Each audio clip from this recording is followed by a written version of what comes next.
Good morning बच्चों, welcome to next step classes. तो आज की वीडियो आपके लिए बहुत ही खास होने वाली है, क्योंकि आज की वीडियो में हम 20 ऐसे इंपॉर्टेंट एमसीक्यू साइंस का बात करेंगे जो आपके एग्ज़ाम में आने के चांसेस उसके बहुत ही ज़्यादा है। क्योंकि और अगर ये क्वेश्चन डायरेक्टली नहीं आएंगे तो इससे रिलेटेड कॉन्सेप्ट आपके एग्ज़ाम में ज़रूर आएंगे। तो आप इस वीडियो को बहुत तरीके से देखिएगा। और मैंने इसमें केवल ऑप्शन वाइज नहीं बताया है, मैंने हर एक क्वेश्चन का प्रॉपर एक्सप्लेनेशन भी लिखा है। तो उस एक्सप्लेनेशन को भी अच्छे से देखिएगा, क्योंकि उससे आपके बहुत सारे क्वेश्चन उस टॉपिक से रिलेटेड आप कर लोगे, चाहे वो एमसीक्यू में हो या ऐसे किसी भी सेक्शन का हो। ठीक है, तो चलिए स्टार्ट करते हैं। तो पहला क्वेश्चन आपका यहाँ पे स्क्रीन पे ऐसे दिख रहा है। क्या कहा जा रहा है कि एक ग्राफ दिया गया है एवरेज प्रेशर के बीच में। ठीक है, और यहाँ पे बताया जा रहा है कि आर्टरीज इधर है, वेन्स इधर है, जैसा ब्लड प्रेशर जानते हो, तो उससे रिलेटेड है ये डायग्राम पूरा आपका ग्राफ जो भी है। तो इसमें एक स्टूडेंट ने एनालाइज किया है एबव ग्राफ को और उसने कुछ ऑब्जर्वेशन नोट किया है। तो उसमें से आपको बताना है कि कौन कौन सा ऑब्जर्वेशन सही होगा। Select the correct observation. ठीक है, ऑप्शन ये आपके सामने है। तो हम पढ़ते पहले ऑब्जर्वेशन क्या क्या उसने एनालाइज किया। तो पहला ऑब्जर्वेशन उसने एनालाइज किया, the force exerted by blood on walls of arteries is greater then in veins. ठीक है, मतलब पहला कह रहा है कि जो फोर्स ब्लड के द्वारा एक्सर्टेड होगा आर्टरीज के वॉल पे वो ज़्यादा होगा एज कम्पेयर टू वेन्स। ठीक, दूसरा कह रहा है इसका जस्ट अपोजिट कि फोर्स जो एक्सर्टेड होता है वेन्स के वॉल पे is greater then in arteries. ठीक, तीसरा क्या कह रहा है कि systolic pressure is the pressure of blood in the artery during contraction of ventricles. जब वेंट्रिकल्स कॉन्ट्रैक्ट करते हैं तो जो ब्लड प्रेशर होता है आर्टरी में वो हमारा सिस्टोलिक प्रेशर कहलाता है। और चौथा कह रहा है कि diastolic pressure is the pressure of blood in the veins. ठीक, ड्यूरिंग रिलैक्सेशन ऑफ वेंट्रिकल्स, मतलब वेंट्रिकल्स जब रिलैक्स होती है तब जो हमारा ब्लड प्रेशर होता है वेन्स में उसको डायस्टोलिक प्रेशर कहते हैं। तो मेरे हिसाब से पहला एक तो सही है, क्योंकि आर्टरीज में क्या होता है कि फोर्स मतलब आर्टरीज पे जो ब्लड के द्वारा फोर्स लगता है वो ज़्यादा लगाया जाता है एज कम्पेयर टू वेन्स। और तीसरा, जब कॉन्ट्रैक्शन होता है वेंट्रिकल्स में तो जो प्रेशर हमारा ब्लड प्रेशर होता है कॉन्ट्रैक्शन जो वेंट्रिकल्स में होता है आर्टरीज में, तो उस समय जो ब्लड प्रेशर होता है उसको हम सिस्टोलिक प्रेशर कहते हैं। अगर फोर्थ वाले में यहाँ इन द वेन्स की जगह इन द आर्टरी रहता तो ये वाला ऑप्शन भी करेक्ट है। तो यहाँ पे हमारा ऑप्शन पहला और तीसरा सही है। तो देख लेते हैं पहला तीसरा कौन कौन सा है। तो ऑप्शन सी है। ठीक है, इसका एक्सप्लेनेशन भी मैं दिया हूँ। तो यहाँ आप देख सकते हो कि the force exerted by blood on the walls of arteries greater then in when, the pressure of blood in the arteries during ventricle systole, जिसको हम कॉन्ट्रैक्शन कहते हैं। वेंट्रिकल सिस्टोल मतलब कॉन्ट्रैक्शन कहते हैं, वो सिस्टोलिक प्रेशर हो गया। और यही अगर प्रेशर आर्टरी में ड्यूरिंग वेंट्रिकल डायस्टोल हो, मतलब रिलैक्सेशन टाइम में हो, तो हमारा क्या हो जाएगा, डायस्टोलिक प्रेशर हो जाएगा।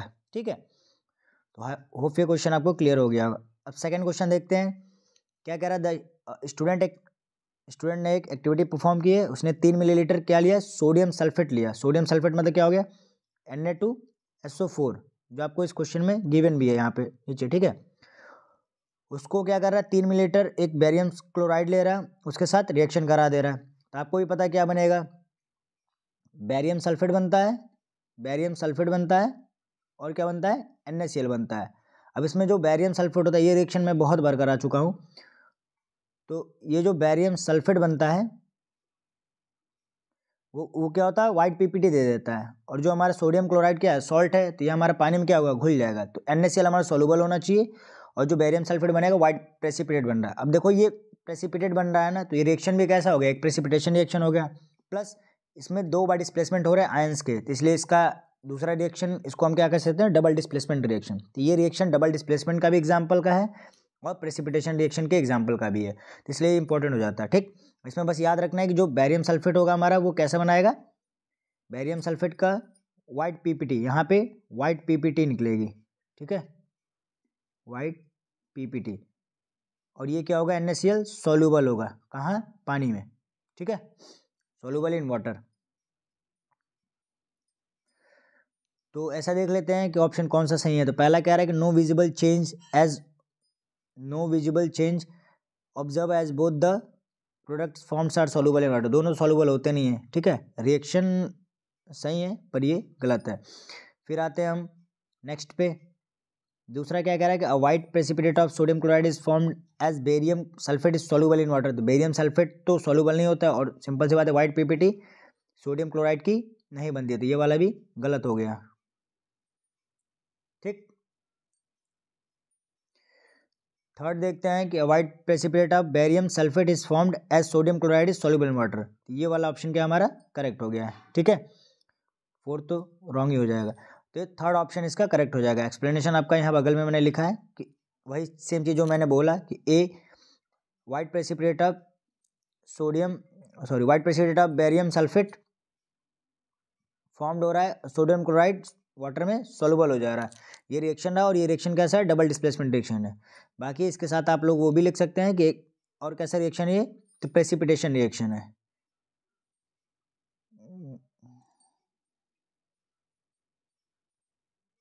कैसा रिएक्शन है, प्रेसिपिटेशन रिएक्शन है।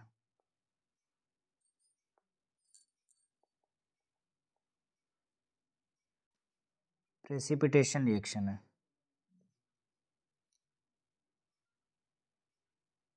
तो यहाँ पे आप लिख लीजिएगा प्रेसिपिटेशन। ठीक है, डबल डिस्प्लेसमेंट के साथ प्रेसिपिटेशन भी लिख लीजिएगा, ये उसका भी एग्जाम्पल हो जाएगा। अब आते हैं थर्ड क्वेश्चन पे। तो थर्ड क्वेश्चन क्या कह रहा है, ये रहा आपका थर्ड क्वेश्चन। कह रहा है the colonies of yeast fail to multiply in water but multiply in sugar solution, identify the reason for this. मतलब जो ईस्ट का कॉलोनी है वो वाटर में मल्टीप्लाई नहीं होता है, लेकिन शुगर सॉल्यूशन में क्या होता है, मल्टीप्लाई होता है। इसका रीजन क्या? तो सिंपल सी बात है यार, शुगर सॉल्यूशन से हमको क्या मिलता है, यहाँ न्यूट्रिशन मिलता है, इसकी वजह से वो क्या करते हैं, मल्टीप्लाई कर लेते हैं। ठीक, इसका सॉल्यूशन आप देख सकते हो यहाँ पे कि एनर्जी इज रिक्वायर्ड। ये तो मतलब बहुत ही सिंपल इसका कॉन्सेप्ट है कि एनर्जी हमको रिक्वायर्ड होती है ग्रोथ के लिए या किसी भी एक्टिविटीज़ के लिए, तो हमको न्यूट्रिशन से मिलेगा। तो जो कॉलोनीज ऑफ ईस्ट होंगे वो वाटर में तो हमारे मल्टीप्लाई नहीं हो पाएंगे, लेकिन शुगर सॉल्यूशन में हो जाएंगे, क्योंकि उनको न्यूट्रिशन यहीं से मिल रहा है। And hence energy from the sugar solution there is no such food source to provide energy in water. Water में कोई ऐसी फूड तो होती नहीं है ना जो एनर्जी प्रोवाइड करे, लेकिन न्यूट्रिशन में क्या होता है, एनर्जी प्रोवाइड करने वाले फूड्स होते हैं। इसलिए क्या होता है, शुगर सॉल्यूशन में जो हमारे ईस्ट होते हैं वो मल्टीप्लाई कर जाते हैं। ठीक है, फोर्थ क्वेश्चन क्या कह रहा है, human urine smell of ammonia if allowed to stand for some time. अगर हम कुछ देर के लिए ह्यूमन यूरिन को छोड़ दे तो वो अमोनिया की तरह उसकी स्मेल आने लगती है। इसका क्या रीज़न है? फर्स्ट क्या, it gets decompose into ammonia by bacteria. Second, ammonia is absorbed. Third, it gets decompose into urea होना चाहिए था, urea by the action of bacteria से होना चाहिए था, एरिया तो बिल्कुल ही गलत है। इट रिएक्ट्स विद अमोनिया, तो यहाँ पे आपको भी पता है कि जो कुछ देर छोड़ने के बाद उस पर बैक्टीरिया लग जाते हैं, और बैक्टीरिया के बाद से ये क्या होता है, डिकम्पोज हो जाते हैं। ठीक है, और ये अमोनिया में कन्वर्ट हो जाते हैं जो हमारी यूरिन होते हैं। ठीक, इसका क्या है, it get decompose into ammonia by bacteria. तो यूरिया रिप्रेजेंट हम लोग के वो यूरिन में क्या होता है, ह्यूमन के यूरिन में क्या होता है, यूरिया प्रेजेंट रहता है जो डिकम्पोज हो जाता है किसमें, अमोनिया में, बैक्टीरिया के वजह से। इसलिए ये अमोनिया की तरह स्ट्रांगली स्मेल करने लगता है। ठीक है, अगर कुछ देर के लिए हम उसको छोड़ दे तो। क्वेश्चन नंबर 5 में देख लेते हैं। तो एक स्टूडेंट ने स्टडी किया था इस एक ग्राफ को। इसमें ग्राफ है, ये वुमेन का यहाँ तक वो दिया गया है वैल्यू, और ये रिलेटिव रिस्क है, और ये मेन का दिया गया है। ठीक, देखते हैं क्वेश्चन क्या पूछा गया है। तो ये रहा, कहा जा रहा है कि after studying the above graph a student noted down the following observation. कुछ उसने ऑब्जर्वेशन नोट किया, उसमें से कौन सा करेक्ट है ये हमको बताना है। पहला, the serum uric acid level is same for both man and women for risk below 10 के नीचे। अगर हम देखें तो जो सीरम यूरिक एसिड लेवल था उस मैन और वुमेन दोनों के लिए सेम था। सेकंड क्या कह रहा है, serum uric acid level should be under 8 milligram पर DL for both man and women for relative risk below 10। ठीक, थर्ड में the normal serum uric acid level is more for women and less for man for the same relative risk. Third क्या कह रहा है, the normal serum uric acid is more for man and less for women for the same relative risk. ठीक, तो option क्या क्या है कि ओनली फर्स्ट, या फर्स्ट फोर्थ, सेकेंड थर्ड, या फर्स्ट एंड थर्ड। तो पहले तो ग्राफ को एनालाइज करना पड़ेगा हमें। तो पहले रिस्क बिलो 10 वाला देख लेते हैं क्या सीन है। रिस्क बिलो 10 वाला देख लेते हैं। ठीक है, एक मिनट।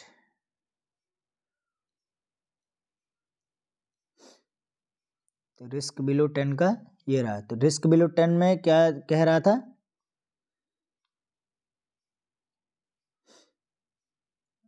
रिस्क बिलो 10 में कहाँ गया, हाँ ये कि serum uric acid level should be under 8 milligram पर DL for both man and women. देख लेते हैं, ठीक है, 8 से नीचे है कि नहीं है। तो अंडर 10 ये रहा। तो अंडर 10 में देखो सिंपल सी बात है, ये मैं आपको क्लियरली दिखा दे रहा हूँ विजिबल करके। देखो अंडर 10 मतलब यहाँ से बात हो रही है। अब यहाँ से आप वुमेन का भी देखोगे तो यहीं पे आएगा, और मैन का भी देखोगे तो यहीं पे आएगा। तो ये देखो 8 से क्या है, कमी है ना, 8 से क्या है, लेस है ना। तो दूसरा ऑप्शन क्या है हमारा, करेक्ट है, ठीक है, दूसरा ऑप्शन क्या हमारा करेक्ट है। फिर आपका कौन सा, the normal serum uric acid level is more for women and less. सही है, क्योंकि देखो यहाँ पे वुमेन के लिए क्या है ज़्यादा है, मैन के लिए क्या है कम है। तो आपका सेकेंड और थर्ड ऑप्शन क्या होगा, करेक्ट होगा। सेकेंड एंड थर्ड कौन सा, ऑप्शन सी होगा। तो ये ऑप्शन सी आपका करेक्ट होगा, ठीक। जो आपको यहाँ पे कुछ एक्सप्लेनेशन भी होगा, ये रहा, ठीक है, कहाँ गया, हाँ, कि as observe from the graph the normal level of serum uric acid higher than women as compare to the women for the same relative risk, जो मैंने ग्राफ के थ्रू आपको बता दिया। अब क्वेश्चन नंबर 6 आता है।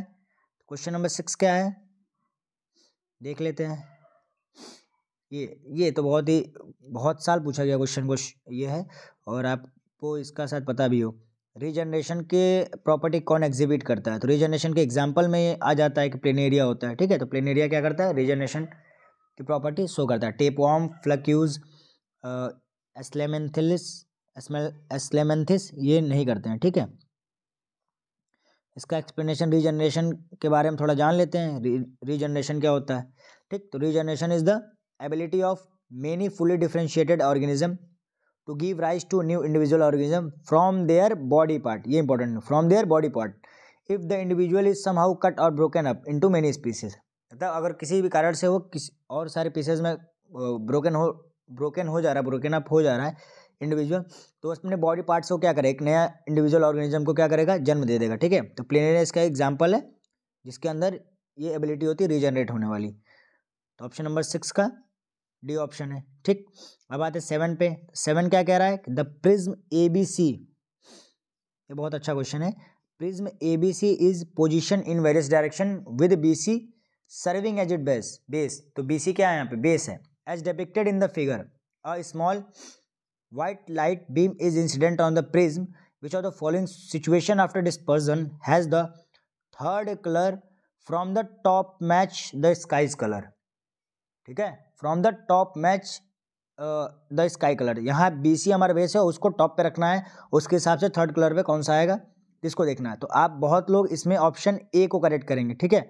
ऑप्शन ए को करेक्ट नहीं कर सकते, क्यों, क्योंकि यहाँ पे ये टॉप पे नहीं है। यहाँ पे BC जो बेस है वो कहाँ है, बॉटम पे है। यहाँ पे क्या है, बॉटम पे है, लेकिन हमको उसको टॉप पे रखना है, उसके बाद से देखना है, ठीक।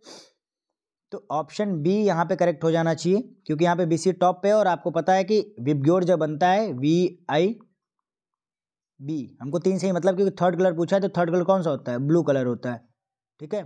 थर्ड कलर कौन सा होता है, ब्लू कलर होता है। तो इसका बी ऑप्शन होना चाहिए, क्योंकि थर्ड कलर उसी में बनेगा और ब्लू बनेगा। बाकी मैं आपको एक्सप्लेनेशन यहाँ पे दिखा देता हूँ। ये रहा, ठीक है। The base BC of the prism is at the top in the figure B, ठीक। Violet would be at the top, VIBGYOR में वॉलेट ऊपर रहता है, पता ही आपको। After dispersion and third colour would be blue, जो मैंने अभी बताया। This contracts with figure A, क्यों, in which the base BC of the prism at the bottom, उस समय BC कहाँ पे है, बॉटम में है, एंड वॉलेट इज, इसलिए वॉलेट कहाँ हो जाएगा, बॉटम में हो जाएगा, ठीक है। इसके लिए पहला ऑप्शन ही होगा, बी ऑप्शन ही होगा, तो ये ध्यान रखिएगा आप। फिर आते हैं क्वेश्चन नंबर 8 पे। क्वेश्चन नंबर 8 भी मैंने 1-2 बार कराया है, इसको भी देख लीजिए।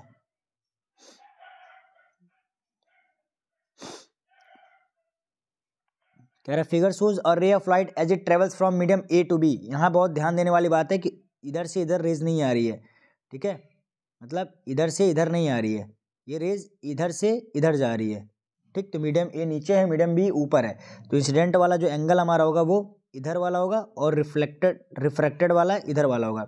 अब जो इंसिडेंट वाला होता है एंगल ऑफ इंसिडेंस वो कौन सा होता है, इंसिडेंट रे और नॉर्मल रे के बीच वाला एंगल कहलाता है, ठीक। और जो रिफ्लेक्टेड होगा वो रिफ्लेक्टेड रे और नॉर्मल रे के बीच वाला एंगल कहलाएगा, ठीक है। तो यहाँ पे आप देख सकते हो इधर 60 डिग्री और इधर 45 डिग्री है। बाकी यहाँ पे आपको निकालना रिफ्रैक्टिव इंडेक्स, तो म्यू इक्वल टू क्या होता है, sine I upon mu equal to क्या होता है, sine I upon sine R. तो आई की वैल्यू 60 और आर की वैल्यू 45 डिग्री रख के वैल्यू निकालेंगे तो हमारा आंसर आ जाएगा। अब इसका आंसर आपका ऑप्शन से मैच नहीं करेगा, इसमें थोड़ा आपको मैथ्स खेलना पड़ेगा, जो मैं आपको दिखाता हूँ। ये देखिए मैंने वैल्यू तो पुट कर दी 60 45, तो यहाँ से वैल्यू मेरी आ रही थी √3 इंटू √2/2, मतलब ये √6/2 आता है। तो ये ऑप्शन में कहीं है ही नहीं, √6/2 आप देख सकते हो इस ऑप्शन में कहीं है ही नहीं। √3/2 है, √2/3 है, 1/2 √2 है, ऐसे, ठीक है। तो यहाँ तक आपका आंसर नहीं माना जाएगा। अब आप यहाँ से मैंने क्या किया है कि आपको पता है कि एक 2 को मैं क्या लिख सकता हूँ, एक 2 को ऐसे लिख सकता हूँ √2 इंटू √2, ठीक। तो मैंने √2 को ऊपर रखा और इस 2 को मैंने कन्वर्ट कर दिया √2 इंटू √2 में। तो एक √2 से एक √2 कट जाएगा तो आंसर फिर बनेगा √3/2, √3/2। तो ये देखिए √3/2 करके आपका ऑप्शन कौन सा है, ए ऑप्शन क्या होगा, करेक्ट हो जाएगा, ठीक है। तो ये भी अच्छा क्वेश्चन था। फिर आते हैं हम क्वेश्चन नंबर 9 पे। क्वेश्चन नंबर 9 क्या है कि student arrange the following apparatus for finding focal length hence power. ये कहानी पूरी लिखी पड़ी है, आपको यहाँ पे डाटा दे दिया। आप फिगर देके पहले डर जाते हो तो आप वो मत देखा करो, पहले देखा करो पूछ क्या रहा है और उसके हिसाब से डेटा क्या दिया है। तो यहाँ पे उसने कुछ नहीं पूछा है, उसने कहा है ग्राफ प्लॉट किया गया 1/v 1/u के उसमें, और approximate value of power of lens बताना है। तो देखो जो ग्राफ प्लॉट किया गया है, अब देखो पावर बताना, तो पावर के लिए हमें क्या चाहिए, फोकल लेंथ चाहिए कि नहीं चाहिए। पावर के लिए क्या होता है, फोकल लेंथ चाहिए, क्योंकि P इक्वल टू होता है 1/f, ठीक। P इक्वल टू क्या होता है 1/f। अब फोकल लेंथ के लिए हमें क्या चाहिए 1/v प्लस 1/u लेंस में, ठीक। तो हमको यहाँ वैल्यू 1/u प्लस 1/v की दे दी है, जिसकी अप्रॉक्सीमेटली 0.067 सबकी आ रही है। अगर आप यहाँ से देखोगे तो देखो सबकी वैल्यू क्या आ रही है 0.067 सबकी आ रही है, ठीक। तो ये हमारा सीधा सीधा f की वैल्यू दे दिया, ठीक, 1/f दे दिया है। तो मैं अब उसी को कैलकुलेट करके यहाँ पे वैल्यू निकाल लूँगा। ये देखिए 0.067 हमको दे दिया 1/f की वैल्यू। तो P इक्वल टू क्या होता है, अभी मैंने फॉर्मूला लिखा था 1/f in metre, 100/f in centimetre. अब ये वैल्यू सेंटीमीटर में थी तो मैं क्या करूँगा, इसको यहाँ पुट कर दूंगा और यहाँ से मेरा वैल्यू क्या निकल जाएगी, पावर का +6.7d, क्या निकल जाएगा +6.7d। तो यहाँ देख लेते हैं कौन सा ऑप्शन करेक्ट है। तो ऑप्शन आपका सी वाला क्या हो जाएगा, यहाँ करेक्ट हो जाएगा, ठीक। अब आता है क्वेश्चन नंबर 10 पे। तो क्वेश्चन नंबर 10 भी बहुत आसान है। क्या कह रहा है, ग्राफ प्लॉट किया गया है, power dissipated and current flowing in the drawn. तो पावर कितना दे दिया है, पावर की वैल्यू दी है 50 और 50 के नीचे क्या है, करंट है। तो करंट की वैल्यू कितनी होगी 5 और पावर की वैल्यू 50। और हमसे क्या पूछा है, from the graph the resistance is calculated. हमसे पूछा है कि रेजिस्टेंस कितना होगा। तो सिंपल सा फॉर्मूला आपको मैंने बताया भी था कि P इक्वल टू क्या होता है I² R। तो R इक्वल टू क्या हो जाएगा P/I²। R इक्वल टू क्या हो जाएगा P/I²। और P की वैल्यू कितनी है 50, तो 50 और I की वैल्यू कितनी है 5, तो 5 का स्क्वायर कितना है 25, तो 50/25 कितना हो जाएगा 2 ओम, ठीक है। तो इसका ऑप्शन कितना कौन सा हो जाएगा, सी हो जाएगा। मैं अच्छे से यहाँ पे किया भी हूँ, यहाँ देख लीजिए, ठीक है। आई की वैल्यू 5 एम्पेयर, पावर 50 वाट। ये फॉर्मूला मैंने लगाया, ये फॉर्मूला लगाया और यहाँ से वैल्यू कितनी आ गई 2 ओम के करीब आ गई, ठीक है। अब आता है क्वेश्चन नंबर 11 पे। 11 क्वेश्चन नंबर क्या कह रहा है देख लेते हैं। 11 आपका कह रहा है, अरे बहुत आसान है, कह रहा है normal diastolic blood pressure in a normal healthy adult human is. मतलब जो डायस्टोलिक प्रेशर होता है वो कितना होता है, और आप मुझे अभी तुरंत बताइएगा कि मतलब लिख लीजिएगा कि सिस्टोलिक का कितना होता है, ठीक है। डायस्टोलिक और सिस्टोलिक दो चीज़ होती हैं। नॉर्मल आपकी वैल्यू कितनी होती है ये बताना, ठीक। तो हमको पता है कि नॉर्मल जो डायस्टोलिक होता है वो कितना होता है 80 होता है, और सिस्टोलिक जो होता है वो 120 होता है। तो मैंने वही चीज़ यहाँ पे लिखी है, और ये भी बहुत बार पूछा गया एमसीक्यू में, तो इसकी वैल्यू आपको याद भी होगी मेरे हिसाब से। तो जो नॉर्मल डायस्टोलिक ब्लड प्रेशर होता है नॉर्मल हेल्दी एडल्ट में, वो 80 mm होता है HG, 80 mm HG होता है,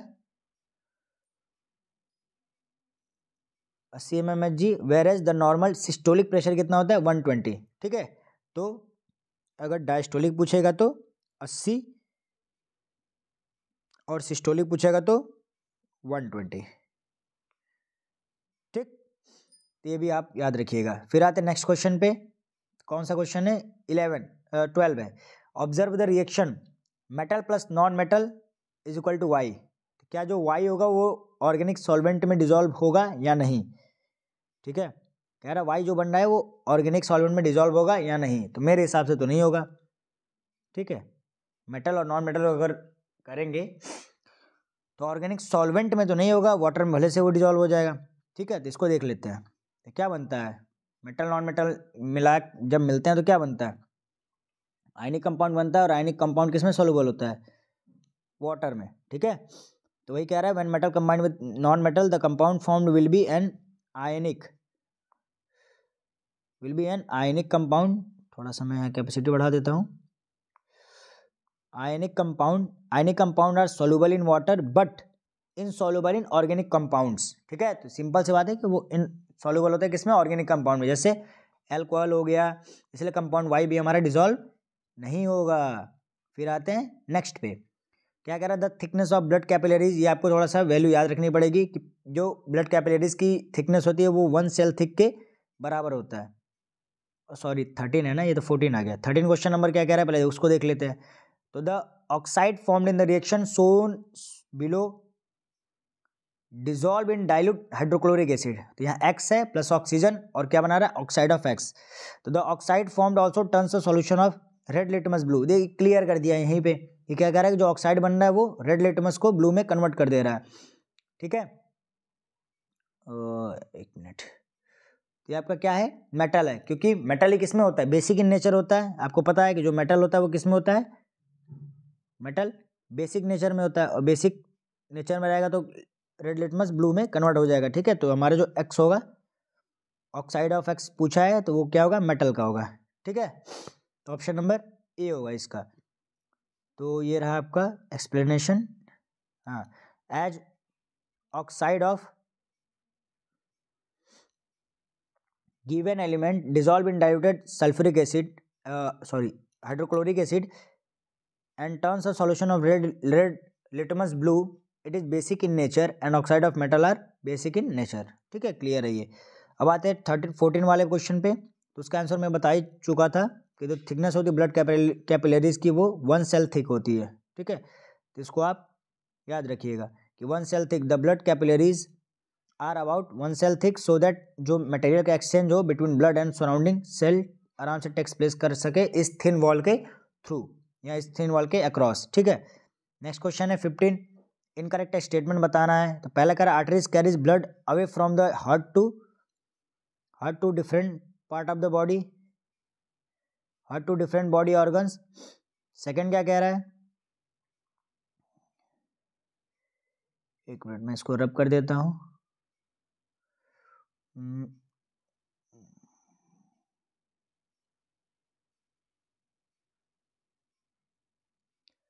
ठीक, सेकंड क्या कह रहा है कि arteries have thin elastic walls. Third कह रहा है veins collected blood from different body organ to bring it back to heart. चौथा कह रहा है वेन्स हैव थिक वॉल्स। ठीक, तो अभी पहला क्वेश्चन इसी से रिलेटेड कुछ था, ब्लड वाला। तो अगर वहाँ भी कॉन्सेप्ट आपका पता रहता तो यहाँ भी आप कर लोगे। बाकी कौन डीऑक्सीजनेटेड ले आता, कौन ऑक्सीजनेटेड ले आता है, तो इससे भी आपका चीज़ ये क्लियर हो जाएगी। तो क्वेश्चन नंबर कौन सा है? ये 15 है। तो 15 का क्या हो जाएगा? 15 का, ठीक है, इनकरेक्ट बताना है। ये ध्यान रखिएगा, यहाँ क्या बताना है? इनकरेक्ट बताना है, करेक्ट वाला नहीं बताना है। ये बहुत ही इंपॉर्टेंट चीज़ है। क्या बताना है? इनकरेक्ट बताना है। इनकरेक्ट, एक मिनट, क्या बताना है? इनकरेक्ट वाला। ठीक है, तो इनकरेक्ट हम देख लेते हैं अभी।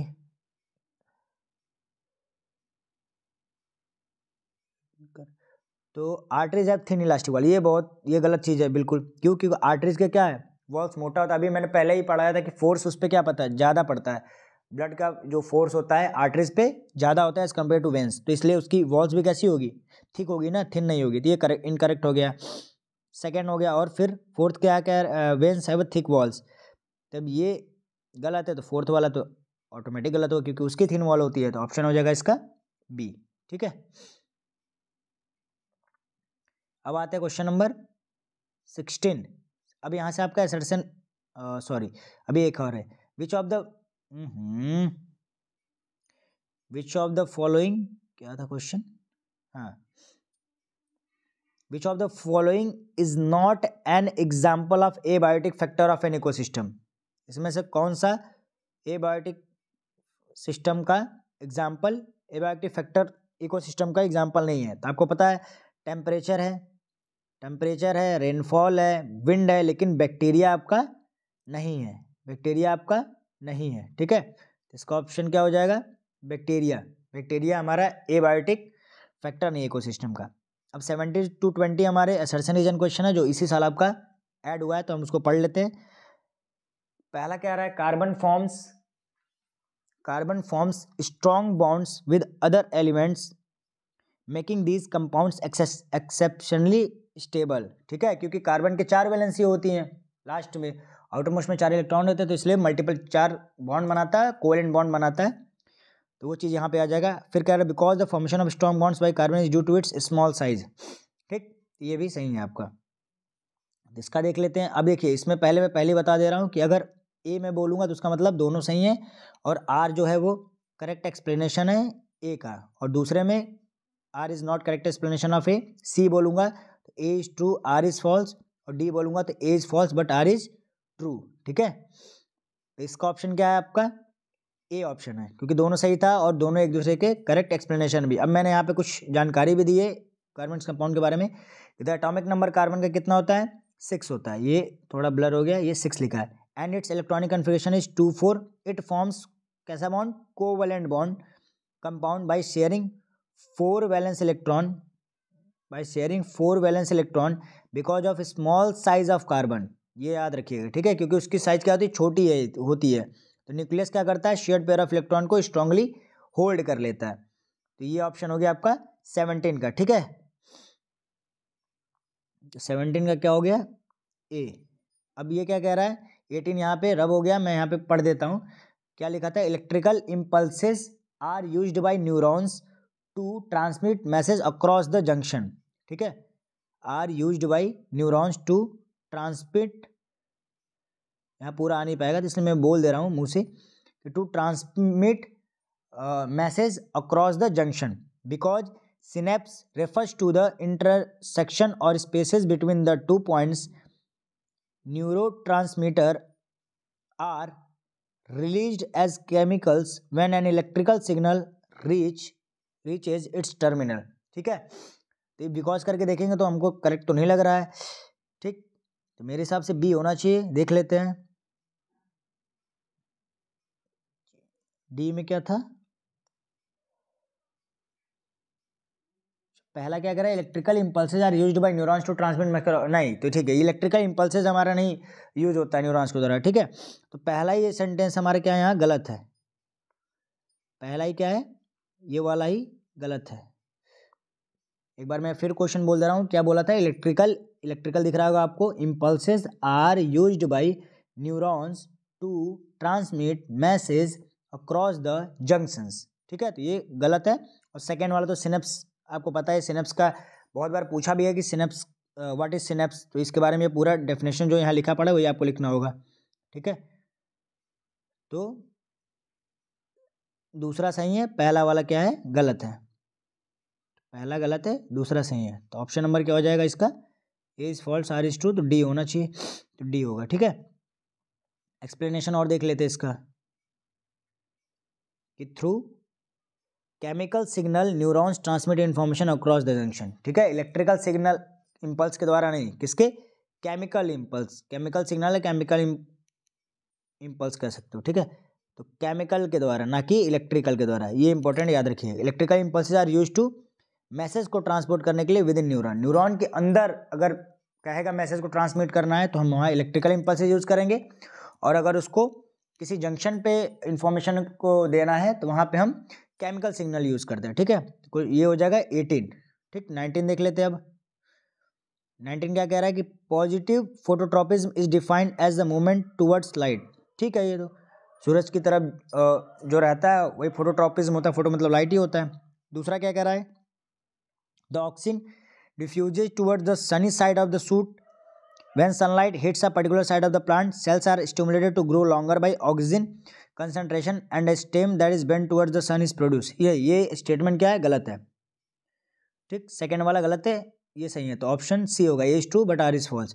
अब एक्सप्लेनेशन आप देख लीजिए क्लियरली कि ऑक्सीजन क्या करता है, डिफ्यूज करता है towards the shaded side of the suit. ठीक है, ना कि जो सनलाइट होती है उसकी तरफ, shaded side of the suit when a plant receive sunlight on one side only.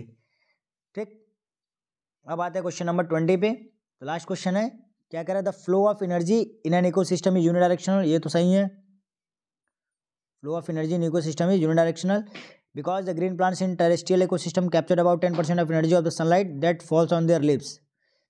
तो पहला सही है, दूसरा के बारे में आपका क्या ख्याल है, आप सोचिए थोड़ा, फिर मैं इसका एक्सप्लेनेशन भी आपको दे देता हूँ। ठीक है, तो देखिए, the flow of energy in an ecosystem is unidirectional, ये तो बात सही थी, ये बात क्या थी, सही थी। As the energy that is captured by autotrophs does not go back to the solar input, क्योंकि दोबारा अगर एक बार कैप्चर्ड होगा तो दोबारा प्लांट्स के द्वारा सनलाइट को थोड़ी एनर्जी जा पाएगी। And energy which passes to the herbivorous does not come back to autotrophs. Simple सी बात है, हम अगर बकरी या कुछ भी ऐसे वेज खा लिए, मान लो हम सब्जी खा लिए, तो हम दोबारा सब्जी थोड़ी ना वैसे उगा देंगे अपने पेट से, तो ये चीज़ नहीं हो सकती। तो ऐसे एनर्जी क्या होती है, unidirectional. The green plants is a terrestrial ecosystem captured about 1% of energy, वहाँ क्या लिखा था 10%, तो 10% प्लांट नहीं लेते हैं, वो 10% वाली उसके बाद से जो प्लांट को खाएगा उसके में जाएगा। फिर हर्बीवोरस, मान लो प्लांट को खाएंगे, फिर हर्बीवोरस को कार्निवोरस खाएंगे तो उनके में 10% जाएगा। तो ये 10% लॉ वहाँ फॉलो होता है, जबकि जो प्लांट्स होते हैं वो अपना खाना बनाने के लिए सनलाइट से 1% ही एनर्जी लेते हैं। ठीक है, that falls on their leaves, उसी को कन्वर्ट कर देते हैं फूड एनर्जी में। ठीक है, तो यहाँ ऑप्शन ए तो सही है यूनिडायरेक्शन वाला, लेकिन ऑप्शन सी क्या है, मतलब रीजन इसका वो क्या है, गलत है। तो ये इसका ऑप्शन क्या हो जाएगा, सी। ठीक है, इसका भी ऑप्शन क्या हो जाएगा, सी। इसका भी ऑप्शन क्या था, सी। इसका ऑप्शन क्या था, डी। और इसका तो सी था, ए था, इसका ए था। ठीक है, तो इसका ए था। तो ये आपके 20 MCQ, होपफुली आपको अच्छा लगा होगा। इसमें बहुत ही अलग अलग तरीके के क्वेश्चन जितने बन सकते थे मैंने वो पूरा बनाया, और कुछ डायग्रामेटिकली टाइप के क्वेश्चन थे, एक्सपेरिमेंटल एक्टिविटीज़, असर्शन रीजन, सब मिक्स करके मैंने इसमें क्वेश्चन दिया। तो आपके लिए बहुत ही सही होना चाहिए। अगर आपको ऐसी और सीरीज चाहिए तो आप हमें कमेंट सेक्शन में, या कुछ भी अगर अलग आपको चाहिए, किसी भी तरह का कुछ अलग मैराथन भी चाहिए तो वो भी बताइए, या कुछ क्वेश्चन किसी चीज़ पे सेक्शन बी सेक्शन सी, अगर आपको सैम्पल पेपर वाइज चाहिए तो वो भी बताइए। आप हमें कमेंट सेक्शन में अपनी राय जरूर दीजिए, आपकी जो नीड हो हम उसको फुलफिल करने की कोशिश पूरी करेंगे। ठीक है, थैंक यू सो मच।